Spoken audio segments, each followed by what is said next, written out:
ताली के बीच mic hand over करूंगा हम अपने ग्रेट मेंटोर, ग्रेट गुरु मिस्टर राकेश सर को। मेरे जिंदगी में पहली बार नहीं आया, आरसीएम मेरे जिंदगी में 4 बार आया है। आप सोचते होंगे साला 4 बार आया। 4 बार आने के बाद मुझे समझ में लगा आरसीएम भी कोई चीज है। ऐसे बहुत सारे साथी होंगे जब फील्ड में जाते होंगे तो क्या कहते हैं, मुझे पता है, मैं सब जानता हूँ, मुझे सब कुछ पता है। अच्छा सोच के देखिए, उसको सब कुछ पता होता तो वैसा ही होता जैसा भी है। एक बार खुद अब सोचिए कि अगर उसको सब कुछ पता होता तो वैसा ही होता जैसा है वो नहीं होता। कुछ न कुछ उसके अंदर हमसे अच्छा होता, पर है क्या, नहीं है। तो आप यूं समझ लीजिए उन चंपालाल लोगों से बचना है। ये चंपालाल व्यक्ति ऐसा है, वो न तो आपको चमकने देगा और न खुद को जिंदगी में कभी वो, इसी के लिए उसको नाम रखें चंपालाल। तो चंपालाल से बचना है। चंपालाल से बच जाएंगे तो आप कामयाब हो जाएंगे। दोस्त मेरे जीवन में 2006 में आरसीएम आया, 2008 में आया, 2014 में आया, 2018 में आया। 4 बार ज्वाइनिंग करने के बाद मुझे समझ में आया कि आरसीएम करना चाहिए। आप लोग खुशनसीब है, भाग्यशाली है, बहुत ही भाग्यशाली है। हमारे जितने भी यहाँ पर जो हमारे चीफ गेस्ट में जो भी रामेश्वर जी, प्रमोद जी और कला जी, शंभू यादव, बहुत रुपेश यादव, बहुत ऐसे मेरे दोस्त हैं जो मेरे साथ शुरुआती किए। तो ऐसे तो शुरुआती मेरा पहले से था, इन सभी का सहयोग रहा और बहुत ही अच्छा आज का मीटिंग रहा। मैं चाहता हूँ एक बार सभी के सम्मान में जोरदार क्लैपिंग कर दी, सभी के सम्मान में जोरदार क्लैपिंग। दोस्तों ज्वाइनिंग हुई, सफर चालू हुआ। अदर कामों से 20 साल के बीच में हम 50,000 रुपये कमाते थे, कोई दिक्कत नहीं था। लेकिन मुझे समझाने वाला व्यक्ति जो था, जिनको बोले हम कृष्ण कुमार, वो व्यक्ति 50,000 नहीं कमाता था। वो व्यक्ति कोई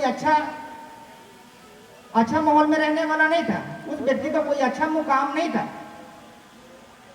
उनकी इनकम की बातें करूं तो 10 से 15 हजार का महीना हुआ करता था, वो भी सीजनल, क्योंकि वो मेहंदी लगाते थे। हाथों में मेहंदी, जैसे महिला लगवाती है, बहनों माता लगवाती है, हाथों में मेहंदी लगाते थे। और उनकी इनकम कोई फिक्स नहीं हुआ करता था। जब कोई त्यौहार बढ़ता था तो उसका थोड़ा इनकम ज्यादा हो गया, और नहीं त्यौहार होता तो साइकिल लेके घूमता था। तो वो व्यक्ति मुझे समझाने में उसको बहुत दिन लगा। मतलब हमसे मुलाकात, हमारी घरवाली उनको कई बार झूठ बोले कि घर पे है ही नहीं, घर पे है ही नहीं। लेकिन एक दिन अचानक मुलाकात हुआ, परमात्मा कुछ और मंजूर था। मेरे से कुछ ऐसे सवाल किया गया कि आप नहीं रहोगे तो आपके पीछे जो फिल्म का जो ये सभी ये सीन लेके बैठे हुए आपके बच्चे, आपकी पत्नी, आपके न रहने के बाद ये बताइए कि आपके घर में आपके ठेकेदारी करने से पैसे आएंगे क्या? मैं कहा ऐसा कैसे हो जाएगा, मैं न रहूँ, मेरे बच्चे घर, आप चाहते क्या हो? मुझे थोड़ा सा हट हुआ कि आप चाहते क्या हो, मैं मर जाऊं? कहता नहीं सर, मेरा ऐसा कहना नहीं है, लेकिन ऐसा होता है। बहुत ऐसे परिवार है जिनके घर से कुछ न कुछ ऐसे आते होते और कमाने वाले व्यक्ति चले जाते हैं, उनके परिवार की हालात कैसी होती है, कभी आप सोचे हैं? मैं कहा हाँ। कहते उसके लिए आरसीएम कर लीजिए। इसके बीच में कुछ स्टोरी भी है, मैं उतना नहीं बता पाऊंगा, अभी समय कम है। हमने वहां से शुरुआती किया साहब, उसने मेरी जिंदगी में एक तरह से भगवान का अवतार बनकर आया। वो बेशक किए न किए, लेकिन मुझे चमका गए, मुझे पिकअप सेंटर भी दिया और मुझे इतना सुनहरा मौका दिया। जो काम हम 20 साल में करके 50,000 के इनकम को प्राप्त किए थे, जो फैक्ट्री लाइन से, वहाँ पर बहुत सारी दिक्कतें थी सर। क्या दिक्कतें थी मैं बता दूँ। ठेकेदारी एक ऐसा लाइन है, जो करते होंगे पता होगा, जो नहीं करते होंगे समझ लीजिए। ठेकेदारी ऐसा एक लाइन है कि दर्जी की नज़र में ठेकेदार है बेईमान, और बाबू की नज़र में है साला शैतान। न तो उसे दर्जी खुश है और न बाबू खुश है। लेकिन ये दर्जी के नज़र में हम होंगे बेईमान और बाबू की नज़र में क्या हो गए, शैतान। लेकिन ये सिस्टम ने मुझे लेकर एक बना दिया एक अच्छा इंसान यहाँ पर। और मैं चाहता हूँ जितने भी आप साथी हैं, इन सभी साथियों से मेरा गुजारिश है, अगर मैं यहाँ पे आ सकता हूँ तो एक बार अपने आप को चेक करें, क्या आप नहीं आ सकते हो? क्या आप नहीं आ सकते हो? क्या आप नहीं आ सकते हो? आवाज में, क्या आप नहीं आ सकते हो? क्या आप नहीं आ सकते हो? कर सकते हो, कर सकते हो, दिखा सकते हो, यहाँ तक आ सकते हो। बिल्कुल ऐसे ही बोला गया सर, यस यस, और यस यस करते हम भी आ गए। यस यस, जब भी आपके मेंटर कोई बातें करें, मेंटर मतलब आपकी अपलाइन, और अपलाइन उनको मानकर चलना। जरूरी नहीं कि जो ज्वाइन किया वो ये अपलाइन होगा, ये दिमाग में मत रहना। अभी एग्जाम्पल आपको बताऊं तो हमारे बीच में अभी कला जी अभी बता कर गए, ज्वाइनिंग कराने वाले अनिल जी, अगर वो अपलाइन के भरोसे बैठे रहते तो क्या आज वो रॉयल्टी अचीवर बनते? नो, ज्वाइनिंग कराने वाला कतई भी नहीं आपको अपलाइन हो सकता है। हो सकता है आपको रास्ता दिखाए, बहुत अच्छी बात है। लेकिन जो आदमी आपके कंधे से कंधे मिला के, आपको हाथ पकड़ के, आपको चलना सिखाया, आपको बताया, आपके साथ प्लानिंग किया, आपको स्टेज तक लेकर आए, वो रियल आपके अपलाइन वो है। उनकी बातों को अगर आप फॉलो अप करते रह जाओगे तो जरूर यहाँ पर आज जैसे अभी आपने बोला यस यस यस, वैसे ही जब बोले अपलाइन मीटिंग में चलना है यस सर, होम मीटिंग में चलना है यस सर, अगर जो चीज आपको बोला कि वो करते रह गए तो आप भी एक दिन यहाँ पर आ सकते हो। क्या आज आना चाहते हैं? आना चाहते हैं? बिल्कुल आप सभी साथी आ सकते हैं। मैं जब शुरुआती किया, मेरे शुरुआती में बहुत ज्यादा चैलेंज रहा, क्योंकि जब मैं शुरुआती किया तो मैं अपने मोहल्ले में, अपने इलाके में मैं अकेला ही एक मुर्गा नजर आता था और कोई नजर नहीं आता था मुझे। और जिस दुकान पे मैं बैठा करता था पूरे दिन में 1500 का सेल करता था। मुझे लगता था मैं अकेला ही एक मुर्गा हूं और कोई नहीं है। लेकिन हिम्मत रखा, क्योंकि पीछे जो 12 साल का जो हमारा कहानी था नेटवर्क मार्केटिंग का, बहुत सारे कंपनी में हमने काम किया, बहुत ऐसे कंपनी में काम किया जो आज आपको लगता होगा ना इसमें नहीं उसमें पैसा है, इधर से फुदक के इधर से फुदक के इधर चले जाते, इसमें लगता होगा। ऐसा कुछ नहीं मेरे भाई, आपको देखने का कुछ और खाने का कुछ और। जैसे हाथी का दांत हो तो वैसे अदर बहुत सारी कंपनी आएगी, आपको लगेगा कि इसमें बहुत ज्यादा पैसा है, लगेगा इसमें तो तुरंत काम हो जाएगा, यहाँ पर नहीं होगा। ये सब कहीं ना कहीं बकवास है। जब आप अपना समय खराब कर लोगे आपको पता लगेगा कि मेरी अब समय भी गई और मेरा फेस वैल्यू भी गया, और फिर मुड़ के आपको एक दिन आरसीएम में ही आना पड़ेगा। ऐसा बहुत है, और मैं खुद एक एग्जांपल हूँ कि 12 साल बहुत सारी कंपनी में इधर से उधर किया, लेकिन आज फिर आरसीएम में हूँ। बहुत ऐसे लोग आपको नजर भी आएंगे, आपके काम से इधर सर्टिफाइड उधर होता रहेगा, लेकिन कभी ऐसा मत करना। अपने समय को खराब करना चाहिए क्या? करना चाहिए क्या? मैंने अपने 12 साल को खराब किया, अगर वो 12 साल नहीं खराब किए होते तो आज मैं कहाँ पे होता। शुरुआती मेरी 100 रुपये की इनकम से हुई, 150 को हुई, और जाते जाते आज की लाखों से एवं की इनकम अगर हुए, अगर मैं समय खराब नहीं किया होता तो क्या होता? और भी अच्छा होता कि नहीं होता? वाह क्या बात है, खुश नहीं है क्या? जबरदस्त। चलिए समय सीमा भी साथियों, सफर चालू हुआ और सफर में ये सारी दिक्कतें आई। मैं आपको बता दूं, जो आपके बीच में बहुत ऐसे साथी बोल कर गए, मैं उनकी थोड़ी सी बातें बता दूं। कुछ ऐसे साथी थे जब प्लानिंग करने जाते हैं तो गलतियां हो जाती है। जब आप शुरुआती करोगे तो गलती होगी, पर आप घबराना मत। आप अपने अपलाइन को मत छोड़ना, कभी गलती से मत सोचना कि ये तो 8वीं क्लास पढ़ा हुआ है, अपन बीए पास, ये साइकिल से चलता है, अपन एक स्प्लेंडर से चलता है। अगर दिमाग में आ गया तो मतलब एक ईगो आपके अंदर आ गया। अब ईगो मतलब मुकेश कोठारी जी कहते हैं, जिसके अंदर ईगो हो गया मतलब उसको लगवा का बीमारी लग गया, वो जिंदगी में कोई भी बहुत बड़ा काम नहीं कर सकता है। ईगो कभी जिंदगी में मत लाना। हमने जब शुरुआती किया, शुरुआती में हम प्रमोद के साथ जाते थे प्लानिंग करने के, प्रमोद जी के साथ बहुत सारी गलतियां प्रमोद जी करते थे, बहुत सारी प्रमोद जी गलतियां। एक 1 सेकंड, जब जाते थे इनको लेकर जाते थे साथ में बैठाकर, तो हमारी बातें सुन के ये एक्साइटेड बहुत हो जाते थे। मुझे पता लग जाता था कि ये कम हिट में ही तैयार हो जाता है। तो हम प्लानिंग दिखा के आ रहे थे और अचानक हम बोले प्रमोद जी गर्मी बहुत है, कुल्फी खा लेते हैं यहाँ पर। क्या ठीक है सर, खा लेते हैं। मैं कुल्फी खाया और उनसे बातें चालू करना शुरू कर दिया। कुल्फी वाले को पता क्या बोलते हैं, क्या बोलते थे सर? ये बोलते हैं, मैं कहा कुल्फी दो भैया, तो इनको डायरेक्ट बोलता भैया कहाँ से हो, बताया। कहता आप कुल्फी बेचने के लिए पैदा लिए हो क्या? मैं कहा यार ये कौन सा प्लान तो दिखा कुल्फी बेचने के लिए पैदा लिए। मैं कहा ऐसे नहीं बोलते हैं। हालांकि चलिए बात का मामला ठंडा, गलतियां होती है, लेकिन वही इंसान आज आपके सामने एक आपके लिए एक मॉडल बन के घूम बैठा है। गलतियां हर आदमी से होती है,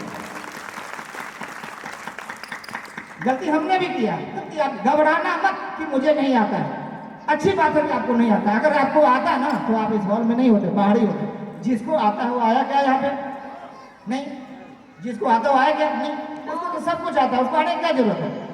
आप यही सोचते रहना कि मुझे कुछ नहीं आता है, मुझे कुछ नहीं आता है, मुझे कुछ नहीं आता है, मुझे कुछ नहीं आता है, मुझे कुछ नहीं आता है। जब तक बोलोगे मुझे कुछ नहीं आता है, अपलाइन आपको बताने के प्रयास करेगा, ये ले ये ले ये ले ये ले ये ले। और जब से बोलोगे कि मुझे सब कुछ आता, अपलाइन जगह फिर जाते सब कुछ आता तो कर ले। बहुत अच्छी बात होता नहीं आता। हर आदमी के अंदर ये कमियां पाई जाती है कि थोड़ा सा आप अच्छा करोगे तो आपको लगेगा कि मुझे सब कुछ जान लिया।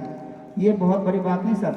आज की डेट में जितना भी लोग हैं, आज बुजुर्ग भी हुए हैं, जवान भी है, मुकेश कोठारी जी भी है, सुरेंद्र बख्शी भी है। कभी सुने कि वो कहते मुझे बहुत कुछ आता है?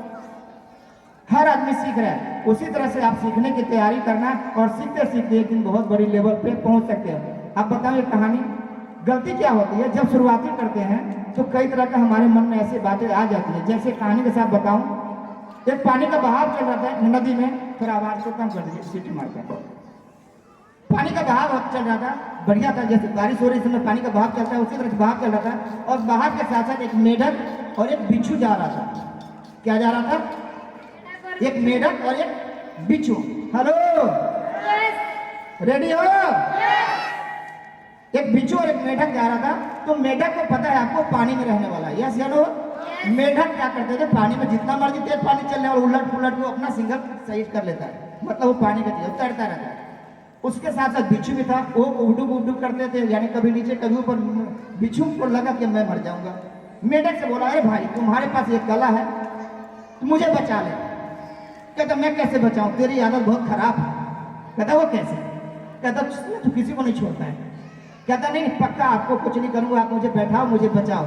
उसने शर्त करवाया कि मुझे नुकसान तो नहीं करोगे, डसोगे तो नहीं? कहता नहीं। मेढक ने बैठाया पीठ पे और जैसे वो बोला मेढक कि देख अगर तू मुझे काटेगा तो तू भी मरेगा और मैं भी मरूंगा। कहता यार अपनी जान कोई मारेगा क्या, अपना दुश्मन कोई बनेगा? कहता नहीं मैं ऐसा नहीं करूंगा। लेकिन फिर भी उसको बैठाया। लेकिन हुआ जैसे बैठाया उसके ऊपर, थोड़े देर के बाद बिच्छू ने उसको डंक मार दिया। जैसे डंक मारा जहर फैलने लगा शरीर में। अब जब जहर फैलने लगा उनसे पूछा मेढक तू बता, जब तुझे बताया था कि अगर तू मुझे काटेगा तो तू भी मरेगा मैं भी मरूंगा, फिर तूने ऐसा क्यों किया? कहते क्या करूं भाई, मेरी आदत ही ऐसी है, मेरी आदत ही ऐसी है। और आदत की वजह से क्या हुआ, खुद को भी मरा और दूसरों को भी। तो आदत अगर अच्छी, आदत अगर हमारी सही नहीं है तो हमें अपनी आदत को बदलना चाहिए कि नहीं बदलना चाहिए? अगर नहीं बदलेंगे तो खुद भी मरेंगे और अपनी टीम को भी ले डूबेंगे। तो हमें अपनी आदत को बदलनी है। यहाँ सबसे अच्छी बात एक ही है कि हमें अपनी आदत में क्या लाना है? बदलाव। जो अपनी आदत में बदलाव नहीं ला सकता वो स्टेज तक भी वो नहीं आ सकता। तो हमारी आदत बदलने के लिए क्या कोई यूनिवर्सिटी में जाना पड़ेगा? नो। कॉलेज में जाना पड़ेगा? नो। कहीं नहीं जाना पड़ेगा। हमारे को खुद की अपने अंदर की बदलाव करने के लिए हमें अदर किसी पर्सन की जरूरत नहीं है। आप मीटिंग सेमिनार में आते रहेंगे, फुल बुक से सीखते रहेंगे। अगर आपने दिमाग में डाल लिया कि मुझे अपने अंदर बदलाव लाना है तो आप ऑटोमेटिक बदलाव वो सारी कर सकते हैं। क्या करना चाहिए नहीं? करना चाहिए नहीं? मेरे भाई एक प्रश्न रह जाता है, एक सवाल रह जाती है, अगर मैं आरसीएम ही नहीं करता तो मैं करता क्या? अगर आरसीएम मैं नहीं करता तो करता क्या? हेलो, बता सकते क्या कोई? अगर मैं आरसीएम नहीं करता तो करता क्या? क्या करता? सिलाई। आप जानते हैं क्या करता? वही करता जो पहले कर रहा था। तो हम कर लिए वो अच्छी बात है, या न किए हो तो वो अच्छी बात है। हम कर लिए तो अच्छी बात है। इसी हिसाब से आप सोचिए कि मेरे बारे में आपको अच्छा लग रहा है कि आपने कर लिया तो बहुत अच्छी बात है, तो अपने बारे में भी सोच लिया कीजिए ना। आप भी कर लेंगे तो बहुत अच्छी बात है। जब मैं कर सकता हूं तो मैं भी कर सकता हूं, आप भी कर सकते हो। यस या नो? कर सकते कि नहीं कर सकते? कर सकते। हाँ, मेरा कुछ और बात रहा कि बहुत सारी चैलेंज आई। मेरे शुरुआती में जब आया तो मेरी 400-500 लोगों का टीम टूट गया। वो क्या किया, कुछ ईगो में आ गए आदमी, और ईगो में आने के बाद 500 आदमी नेटवर्क में था, बहुत अच्छा बिजनेस था और वो खराब हो गया। फिर हमने शुरुआती किया क्योंकि मेरे अंदर क्या था, मेरे एक ड्रीम, मेरा एक गोल था। मेरी कुछ और बात है कि मैंने शुरुआती किया, मुझे आगे जाना है, मुझे अपने मुकामों तक पहुंचना है, मुझे अपने सपने को पूरा करना है। मैंने लगातार शुरुआती किया और चलते रहा। अगर आपके साथ ऐसा हो तो क्या आप रुक जाओगे? नो। रुक जाओगे क्या? नो। आप कहोगे मेरा सर जी टीम में खराब हो गया, कोई फर्क नहीं पड़ता है, आप चलते रहेंगे फिर टीम बन जाएगी। ठीक है साहब, मेरी कहानी यही तक थी। मुझे लगा मैं पूरी अपनी कहानी भी नहीं दिया हूँ।